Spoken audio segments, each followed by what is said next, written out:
দুর্গাপূজার দীর্ঘ ছুটিতে সাগর পাহাড়ে নেমেছে উপচে পড়া ভিড়। পরিবার পরিজন নিয়ে অনেকে যাচ্ছেন ছুটির এই সময় প্রকৃতির সঙ্গে কাটাতে।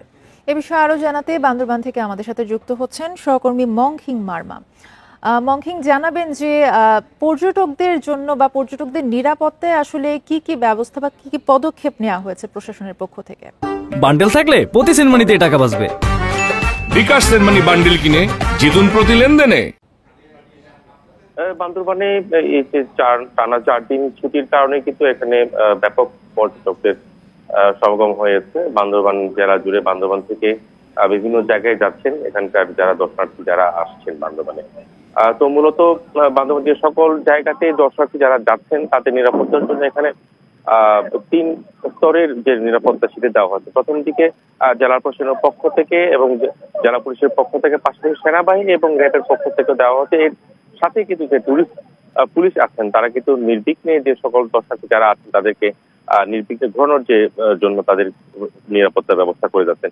আমি যদি একটু দেখাই, আমি এখন যেখানে দাঁড়িয়ে আছি তিনি মূলত নীলাচল পর্যটন কেন্দ্র। এখানে সকাল থেকেই কিন্তু এই ধরনের দর্শনার্থী যারা আছেন তারা কিন্তু ঘুরে বেড়াচ্ছেন, এখানে আত্মীয় স্বজন নিয়ে আসছেন। তো মূলত 4 দিন বন্ধের কারণেই তারা আসছেন এখানে।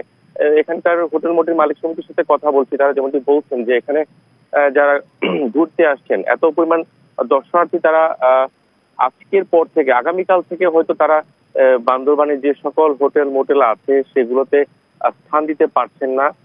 জায়গার অভাবে যারা আসছেন এখানে অনেকেই কিন্তু সিট পাচ্ছেন না বলে আমাদেরকে জানিয়েছেন। এটি মূলত একটি নীলাচলের চিত্র। আরেকটি বিষয় জানাতে চাই যে দীর্ঘদিন ধরে বান্দরবানের রুমা কেওক্রাডং এর যে দর্শনীয় স্থান রয়েছে কেওক্রাডং পাহাড়ের চূড়া, সেখানে দীর্ঘদিন যাবৎ বন্ধ ছিল। এটি আজকে জেলা প্রশাসন এবং এখানকার স্থানীয় যে সেনাবাহিনীর যে নিরাপত্তা বাহিনীর সাথে একটি তাদের বৈঠকের মাধ্যমে এটি কিন্তু খুলে দেওয়া হয়েছে। এবং আজ থেকে কিন্তু যে কেওক্রাডং যে পর্যটন স্পট আছে সেটি কিন্তু সরবরাহের জন্য উন্মুক্ত করা হয়েছে। তো এটির কারণে মূলত যে যারা দূরে ঘুরতে যান বা যারা পাহাড় প্রেমী, যারা প্রকৃতি দেখতে চান, তারা সচরাচর এই দুর্গম পাহাড়গুলোতে ঘুরে বেড়াচ্ছেন। এবং এর পাশাপাশি যে সকল দর্শনীয় স্থান আছে বান্দরবানে, মেঘলা, নীলাচল, নীলগিরি, এখানে শৈলপ্রপাত, তার পাশাপাশি দেবতাকুম, সবগুলো জায়গাতেই কিন্তু দর্শনে যাচ্ছে। তবে আগামীকাল থেকে হয়তো আরো দর্শনার্থী বেশি বাড়বেন বলে ধারণা করছে এখানকার হোটেল মোটেল মালিক সমিতি। তবে জেলা প্রশাসন এবং এখানে সেনাবাহিনী, র্যাব, এর পাশাপাশি যে টুরিস্ট পুলিশ, তারা কিন্তু সজাগ রয়েছেন যাতে কোনো ধরনের পর্যটক যাতে কোনো ধরনের অসুবিধা পড়তে না হয় এবং তারা যাতে নির্বিঘ্নে এই বান্দরবান জেলা নিরাপত্তার জন্য তারা ব্যবস্থা নিয়েছে। ধন্যবাদ মংখিং মার্মা। যুক্ত হবার জন্য কক্সবাজারে আছেন সহকর্মী তৌফিকুল ইসলাম, তিনি যুক্ত হচ্ছেন সরাসরি আমাদের সাথে। তৌফিকুল, আপনি জানাবেন যে যে পর্যটকদের ভিড় দেখা যাচ্ছে কক্সবাজারে, হোটেলগুলোতে বাড়তি ভাড়া আদায়ের কোনো অভিযোগ পাওয়া গেছে কিনা? সকাল থেকে বৃষ্টি হচ্ছে, বৃষ্টি উপেক্ষা করে কক্সবাজার পর্যটকদের ভিড় থেকে আমরা সকাল থেকে দেখেছি, এখন পর্যন্ত সেই ভিড় আছে।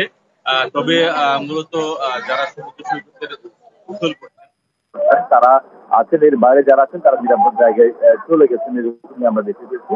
পাশাপাশি আপনি জানেন যে দুর্গাপূজার ছুটি সহ এখানে সপ্তাহে কয়েকটা দিন ছুটি যোগ হওয়াতে বিপুল সংখ্যক পর্যটক সমাগম হয়েছে। এখানে কক্সবাজারে প্রায় 500 হোটেল মোটেল গেস্ট হাউস আছে। আপনি জানেন দৈনিক 1 লক্ষের বেশি পর্যটক এখানে থাকার ব্যবস্থা রয়েছে। তো সেই দিক বিবেচনায় আমরা যদি বলি তাহলে হোটেল ব্যবসায়ীরা বলছেন কক্সবাজারে প্রায় লক্ষাধিক পর্যটক সমাগম হয়েছে এবং তাদের নিরাপত্তার জন্য এখানকার জেলা প্রশাসক থেকে শুরু করে আইন শৃঙ্খলা বাহিনীর সার্বিক প্রস্তুতি আমরা আগে থেকে দেখেছি। কক্সবাজারের জেলা প্রশাসক আব্দুল মান্নান আমাকে জানিয়েছেন যে টুরিস্ট পুলিশের সদস্য রয়েছেন, র্যাবের সদস্যরা রয়েছেন, পাশাপাশি সেনাবাহিনী মাঠে রয়েছেন।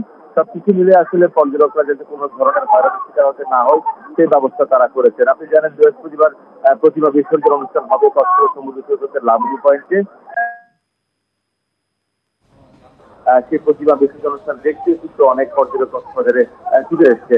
তো যাতে খুব সুস্থ এবং শান্তিপূর্ণ পরিবেশে প্রতিমা বিসর্জন অনুষ্ঠান এবং সেই সাথে যে কদিন ছুটি আছে সেই ছুটি উপভোগ করে যাতে পর্যটকরা নির্ভয়ে নির্বিঘ্নে তারা নিজ গন্তব্যে ফিরে যেতে পারে সেই ব্যবস্থা ইতিমধ্যে করা হয়েছে। পাশাপাশি বিপুল সংখ্যক পর্যটক যখন সমাগম হয় সেই ক্ষেত্রে বেশ কিছু অনিয়ম দেখা যায়। অনেক সময় হোটেলে অতিরিক্ত ভাড়া কিংবা রেস্টুরেন্টে গলা কাটা ব্যবসা এই ধরনের অভিযোগ থাকে। এবার যাতে সে ধরনের কোনো কিছু না হয় সেই বিষয়ে মনিটরিং করা হচ্ছে। জেলা প্রশাসনের নেতৃত্বে নির্বাহী ম্যাজিস্ট্রেট মাঠে রয়েছে এবং যদি কোনো রকম অনিয়ম পাওয়া যায় তাহলে ভ্রাম্যমাণ আদালতের মাধ্যমে তাদেরকে সাজা জি, এবং অনেক ধন্যবাদ আপনাকে। তৌফিকুল ইসলাম জানাচ্ছিলেন কক্সবাজার থেকে।